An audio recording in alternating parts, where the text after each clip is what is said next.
exploited and taken advantage of again by those who are managing our money and loaning us these dollars. We need to make sure that we demand from the federal government strict oversight of those entities in charge of our investments and our savings. And we need also to not get ourselves in debt. Let's do what our parents told us before we probably even got that first credit card. Don't live outside of our means. We need to make sure that as individuals, we're taking personal responsibility through all this. It's not the American people's fault that the economy is hurting like it is, but we have an opportunity to learn a heck of a lot of good lessons through this and say, never again will we be taken advantage of. Senator. Well, Gwen, 2 years ago, Barack Obama warned about the subprime mortgage crisis. John McCain said shortly after that in December he was surprised there was a subprime mortgage problem. John McCain, while Barack Obama was warning about what we had to do, was literally giving an interview to the Wall Street Journal saying that I'm always for cutting regulations. We let Wall Street run wild. John McCain, and he's a good man, but John McCain thought that the answer is that tried and true right Republican response, deregulate, deregulate. So what you had is you had overwhelming, quote, deregulation. You had actually the belief that Wall Street could self-regulate itself. And while Barack Obama was talking about reinstating those regulations, John, on 20 different occasions in the previous year and a half, called for more deregulation. Matter of fact, John recently wrote an article in a major magazine saying that he wants to do for the healthcare industry, deregulate it and let the free market move like he did for the banking industry. So deregulation was the promise, and guess what? Those people who say don't go into debt, they can barely pay to fill up their gas tank. I was recently at my local gas station, asked a guy named Joey Danko, I said, Joey, how much it costs to fill your tank? You know what his answer was? He said, I don't know, Joe. I never have enough money to do it. The middle class needs relief, tax relief. They need it now. They need help now. The focus will change with Barack Obama. Governor, please, if you want to respond to what he said about Senator McCain's comments about health care. I'd like to respond about the tax increases. And, you know, we can speak in agreement here that darn right we need tax relief for Americans so that jobs can be created here.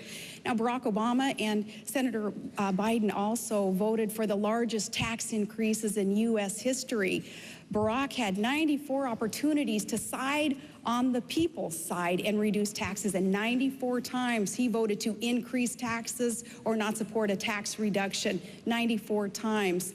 Now, that's not what we need to create jobs and really bolster and heat up our economy. We do need the private sector to be able to keep more of what we earn and produce. Government's going to have to learn to be more efficient and live with less if that's what it takes to rein in the government growth that we've seen today. But we do need tax relief, and Barack Obama even supported increasing taxes as late as last year for those families making only $42,000 a year. That's a lot of middle-income, average American family. To increase taxes on them, I think that is the way to kill jobs and to continue to harm our economy. Senator.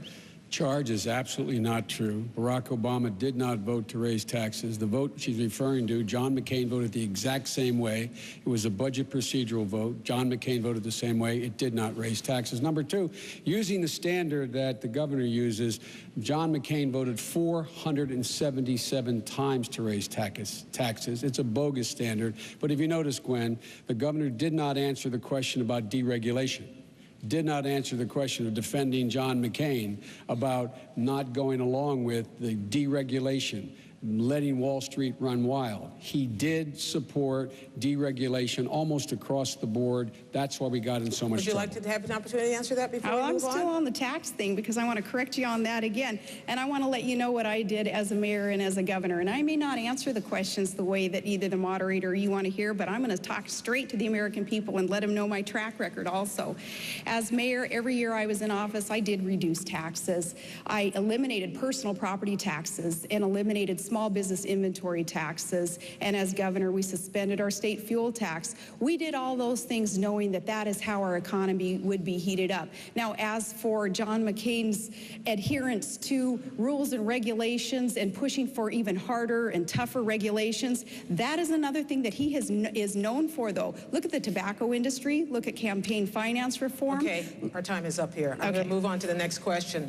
Senator Biden, we want to talk about taxes. Let's talk about taxes. Good. You have proposed raising taxes on people who earn over $250,000 a year. The question for you is, why is that not class warfare? And the same question for you, Governor Palin, is you have proposed a taxing employer health benefits, which some studies say would actually throw 5 million more people onto the rolls of the uninsured. I want to know why that isn't taking things out on the poor, starting with you, Senator Biden. Well, Gwen, where I come from, it's called fairness, just simple fairness. The middle class is struggling. The middle class under John McCain's tax proposals, 100 million families, middle-class families, households to be precise. They got not a single change.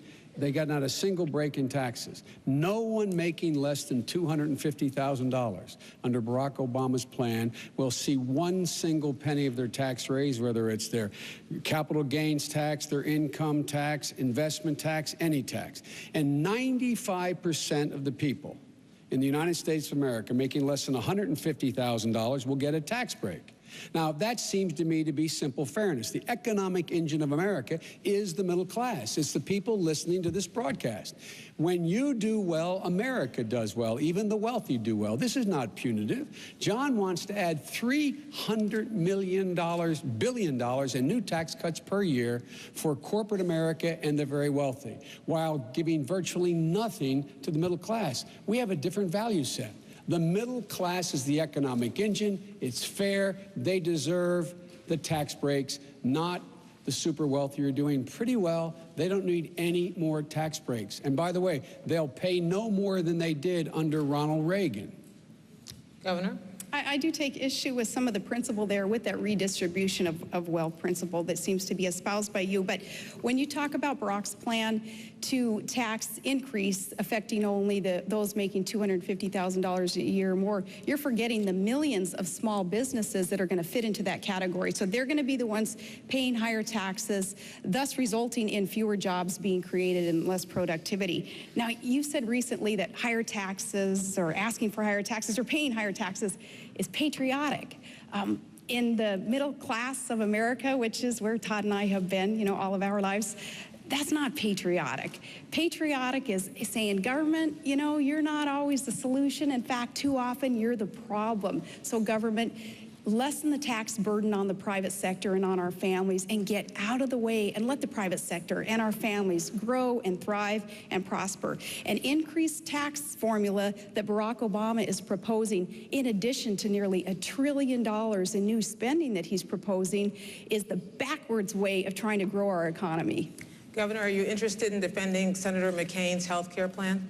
I am, because he's got a good health care plan that is detailed, and I want to give you a couple of details on that. He's proposing a $5,000 tax credit for families so that they can get out there and they can purchase their own health care coverage.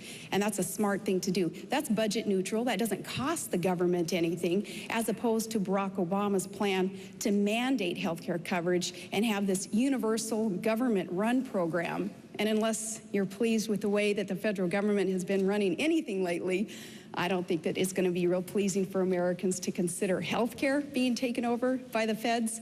But a $5,000 health care credit through our income tax, that's budget neutral, that's going to help. And he also wants to erase those artificial lines between states so that through competition, we can cross state lines. And if there's a better plan offered somewhere else, we'd be able to purchase that. So affordability and accessibility will be the keys there, with that $5,000 tax credit also being offered. Thank you, Governor. Senator? Gwen, I don't know where to start. We don't call it redistribution in my neighborhood, Scranton, Claymont, Wilmington, the places I grew up, to say that not giving ExxonMobil another $4 billion tax cut this year, as John calls for, and giving it to middle-class people to be able to pay to get their kids to college. We don't call that redistribution. We call that fairness, number one. Number two, factually, 95% of the small businesses in America, their owners make less than $250,000 a year. They would not get one single solitary penny increase in taxes, those small businesses. Now, with regard to the health care plan, you know, it's with one hand you give it, the other you take it. You know how Barack